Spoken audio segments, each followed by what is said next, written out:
지난 24일 사상 초유의 대한축구협회 청문회가 열렸습니다. 이날 오전 10시 여의도 국회에서 평소에 만나보기 어려운 인사들이 얼굴을 보였는데요. 대한축구협회 회장인 정몽규, 그리고 현 성인국가대표팀 홍명보 감독과 기술총괄이사인 이임생 이사가 어색한 장소인 국회의 모습을 보였습니다. 평소에 국회에서 얼굴 보기 힘들었던 이들이 국회의 모습을 보인 이유는 문화체육관광위원회에서 주최한 청문회 때문이었습니다. 이번 청문회가 열린 이유는 대한축구협회 행정의 민낯을 드러내기 위함이었는데요. 축구팬들에겐 익히 알려진 대한축구협회의 막장 행정이 워낙 유명해서 올해 열리는 모든 청문회 중 가장 많은 관심을 받을 것으로 예상되었습니다. 대한축구협회가 청문회를 열게 된 가장 큰 이유는 아무래도 국민적 관심이 가장 컸던 클린스만, 그리고 이후 홍명보로 이어지는 대표팀 감독 선임 문제와 신태용 감독의 인도네시아에게 깨져버린 40년 만에 파리올림픽 본선 진출 실패, 그리고 이 모든 막장짓에도 불구하고 뻔뻔하게 2만원짜리 라는 받침대를 출간한 데다가 사선 연임을 노리는 의혹을 보이고 있는 정몽규 회장의 위대한 도전을 막기 위함이었는데요. 청문회가 열리고 난 뒤 팬들은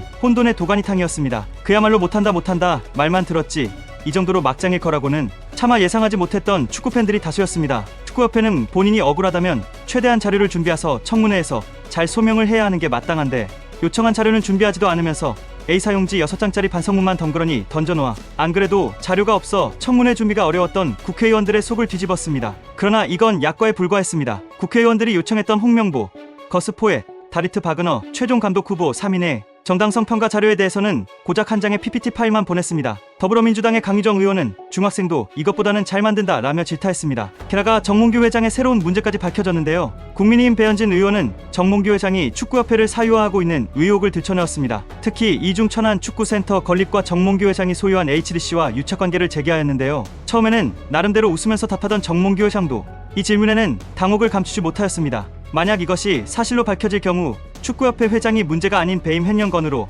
법의 심판을 받아야 하기 때문이죠. 무엇보다 축구팬들의 속을 뒤집었던 것 중 하나는 청문회를 하는 내내 마치 이제 막 말을 떼기 시작한 신생아 마냥 말을 더듬으면서 제대로 답변을 못하는 정몽규 회장의 태도였습니다. 대한민국의 구기 종목 중 가장 큰 규모를 가지고 있는 축구협회와 대기업인 현대산업개발의 회장을 역임하고 있는 사람이 맞나 싶을 정도로 이날 정몽규 회장은 하루 종일 어눌한 태도를 보여주었는데요.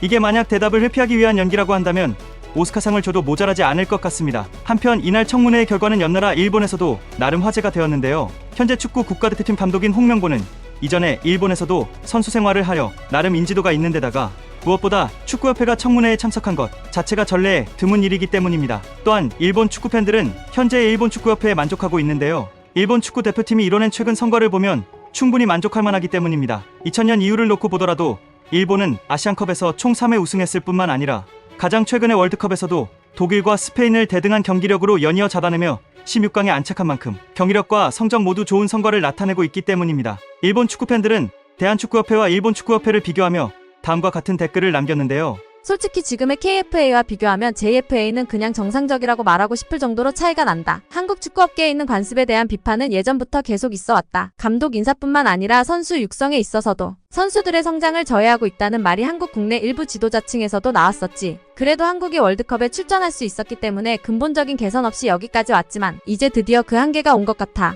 일본과 한국은 예산 규모는 그다지 차이가 없는데 말이야. 일본은 전세기 외에도 유럽의 JFA 해외 거점이 있어. 최근 유럽에서 일본인이 급증한 것도 있어서 두 번째 JFA 해외 거점을 만들자는 이야기도 있었지. JFA가 국내 대표팀 경기를 노골적으로 수익 창출에 이용한다고 비판받고 있지만 그래도 정말 열심히 하고 있다고 생각해. 일본은 친선 경기 수익과 스폰서인 기린이 상당한 자금을 지원해주고 있어서 축구팬들은 상대팀이 매력적이지 않더라도 가능하면 경기를 보러 가서 기린의 맥주를 마시도록 합시다. 기린이 오랜 시간 스폰서를 해준 덕분에 대표팀이 도움을 받고 있어요. 일본은 조직이 잘 정비되어 있습니다. 유소년 연령대 조직부터 철저하게 체계적으로 운영되고 있으며 동아시아에서는 일찍이 정신력 축구에서 벗어난 것이 큰 요인이라고 생각합니다. 오랫동안 한국의 피지컬 한때는 중국의 피지컬에도 압도되어 고전하는 경우가 많았지만 6탄전을 거부하고 중장기적인 시점에서 기동성의 비교 우위를 두고 계속해서 육성해 온 것이 지금에 와서 빛을 발하는 것 같습니다. 지금 대표팀 영상을 봐도 해외에서 선수가 도착하면 반드시 숙소 앞에서 몇 명의 스태프가 기다리고 있고 곧바로 스케줄 확인을 할 겁니다. 사전에 이동한 팀의 엄청난 짐과 식자재, 운송 모습을 봐도 물류 담당이 매우 철저하다는 것을 알 수 있습니다. 일본은 감독이 바뀌어도 비슷한 결과가 나올 거라고 생각합니다. 이는 협회가 오랫동안 일본 축구의 수준을 높이고 유럽에 맞설 수 있는 조직을 구축해온 현재의 위치이며 미래의 월드컵 우승이라는 목표에 한 걸음씩 다가가고 있기 때문입니다. 우승을 이루지 못하더라도 우승 가능성이 있다는 것이 중요합니다. 독일의 거점을 만들고 독일을 비롯한 많은 선수를 유럽으로 보낼 수 있는 환경을 조성한 것은 큰 성과입니다. 한국처럼 누군가의 탓으로 돌리고 그 상황을 넘기려는 사고방식은 시대에 뒤떨어졌습니다. 과거에도 유럽에서 충분히 통할 수 있는 선수들이 국내에 묻혀 있었지만 지금은 다릅니다. 현재 대표팀도 기대되지만 다음 세대도 기대됩니다. 결코 모리아스가 아니면 안 된다고 생각하지 않습니다. 일본이 월드컵에서 활약하고 많은 선수가 톱 리그에서 활약하며 많은 계약금을 받고 아이들이 어릴 때부터 축구를 본격적으로 시작하는 한 약해질 리가 없습니다. 월드컵 우승도 하나의 통과점이라고요. 다음 목표는 J리그를 유럽 이상의 리그로 레벨업하는 것입니다. 한편 이날 함께 출석한 홍명보 감독은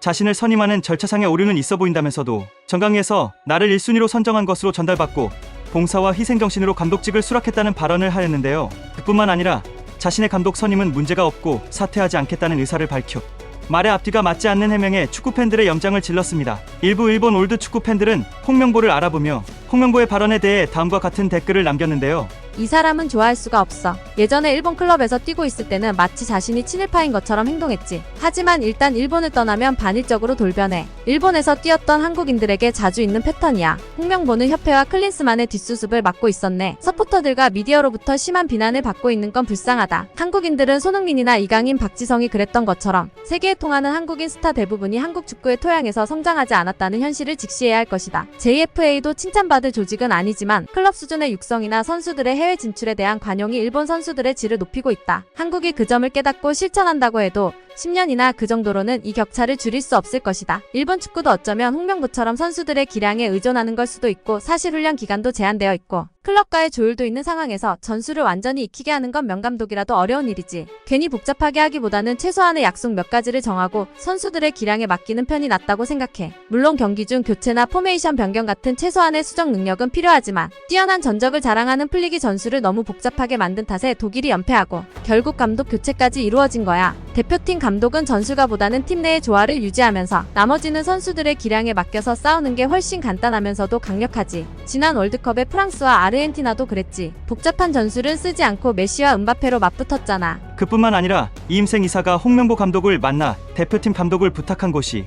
다름 아닌 동네 빵집인 것이 밝혀져서 소소한 화제가 되었는데요. 취직 활동과 비교하면 면접자가 집 앞 빵집을 면접관에게 빌려주고 면접관이 직접 빵집에 방문하여 면접자에게 입사를 부탁한 셈인 거죠. 일본 축구팬들은 아무리 생각해도 이해할 수 없는 이러한 상황에 대해 다음과 같은 댓글을 남겼습니다. 한국 드라마를 보면 일반적으로 젊은 남녀가 빵집에서 데이트하고 있지 않아. 홍명보는 일본에 있을 때부터 빵을 좋아했다고. 뭐야, 난 또 홍명보가 빵집에 취직하려고 면접 본 줄 알았잖아. 아니면 빵집 주인이 한국 대표팀 감독 면접을 보러 간 건가? 빵집 사장님이 한국 대표팀 감독 면접을 본 걸로 이해해서 한참 동안 뭐지 하고 생각했네. 한편 이날 빵집에서 직접 홍명보 감독에게 감독 제안을 요청한 이임생 이사는 국회의원들에게 그야말로 가루가 되도록 얻어맞다. 결국 울먹이며 이사직을 그만두겠다고 하여 국민 울보로 등극하였습니다. 뿐만 아니라 도 울먹여서 마지막 발언을 할 수 있는 기회를 주자 이임생 의원은 뜬금없이 선수들이 좋은 잔디 위에서 뛰게 도와달라는 말을 했는데요. 이날의 위원장인 더불어민주당 전재수 위원장은 제가 듣기엔 도와줘야 하는 사람들은 당신들이 아니하면서 한숨을 쉬었는데요.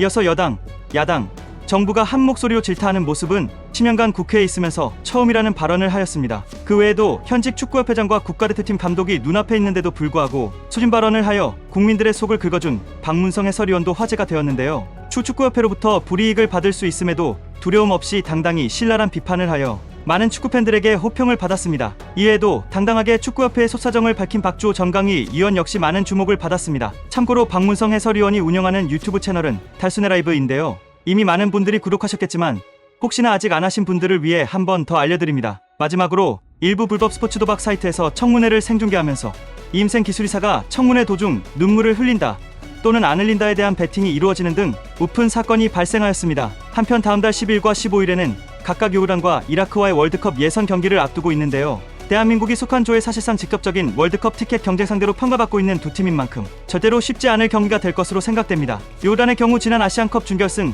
한국과의 경기에서 1골 1도움으로 원맨쇼를 한 리그앙 몽펠리에 소속의 공격수 무사 알타마리가 부상을 당해 이번 경기에서 선발로 나오지 않을 가능성이 높아 홍명보 감독으로선 천운이 따라줬다고 할 수 있겠습니다. 또 다른 중동의 강호인 이라크의 경우 알리 아드난 카딤, 지단 이크발 등 어리고 재능 있는 선수들이 많은데다 당시 대한민국 감독 후보로 제시 마치와 함께 거론되었던 헤수스 카사스 감독이 버티고 있어 이라크를 상대로 13경기 무패 기록을 가지고 있는 한국이라고 해도 방심하긴 어렵겠습니다. 무엇보다 대표팀이 원활한 경기를 치르려면 하루빨리 축구협회와 지도부가 안정화가 되어야 할 텐데요. 다음 달 22일에는 청문회에 이어 국정감사가 치루어져 바람 잘 날 없는 10월을 보낼 것 같습니다. 오늘의 차친TV는 이만 마치겠습니다. 재밌게 보셨다면 구독과 좋아요 꼭 부탁드리겠습니다. 항상 끝까지 시청해주셔서 너무나도 감사드립니다.